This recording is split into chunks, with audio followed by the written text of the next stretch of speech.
ભચાઉના પત્રકારોની ગર્જના, મહેશ રાજકોર પર ખોટી એફઆઈઆર, પત્રકાર એસોસિએશન મેદાનમાં, કોર્ટ સુધી જંગની ઘોષણા। કચ્છમાં પહેલીવાર પત્રકારો ખોટી લૂંટ, મામલતદાર, એલસીબી, પીઆઈ, ભચાઉ ડીએસપી અને 200 થી 300 બંદોબસ્ત પોલીસની હાજરીમાં પત્રકાર પર લૂંટનો આરોપ। અદાણી અધિકારી કમલેશ મોદી દ્વારા એફઆઈઆર, પત્રકારોને દબાવવાની મોટી સાજિશ। બ્યુરો રિપોર્ટ ત્રાયાવેશ રાણા, ક્રાઇમ પેટ્રોલિંગ ન્યૂઝ।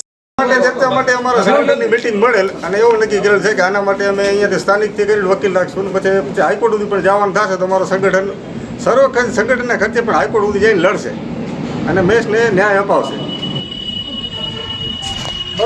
પત્રકાર એસોસિએશનની મિટિંગ રાખવામાં આવેલી હતી, જેમાં ગત તારીખના જે મહેશભાઈ રાજગોર ઉપર ખોટી ફરિયાદ કરવામાં આવેલ છે, જેમાં પોલીસ હાજર હોવા છતાં અને લૂંટની ફરિયાદ થઈ છે, તો એને માટે આજે રોજ મિટિંગ રાખવામાં આવેલી હતી। આગળની કાર્યવાહી શું કરવી એનો નિર્ણય આજે લેવાયેલો છે ને કોર્ટ કાનૂની કાર્યવાહી કરવામાં આવશે।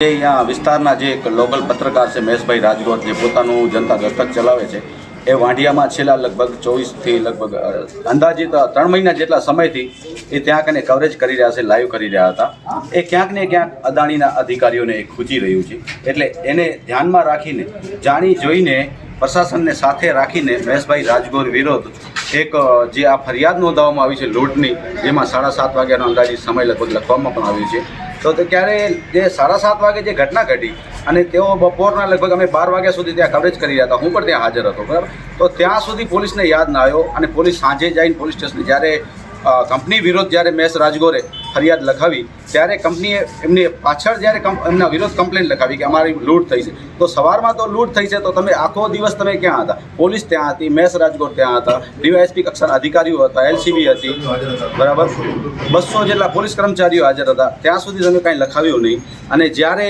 મહેશ રાજગોરે ફરિયાદ લખાવી એટલે ક્યાંક ને ક્યાંક આને મહેશ રાજગોરને એક ટાર્ગેટ કરવામાં આવ્યું છે।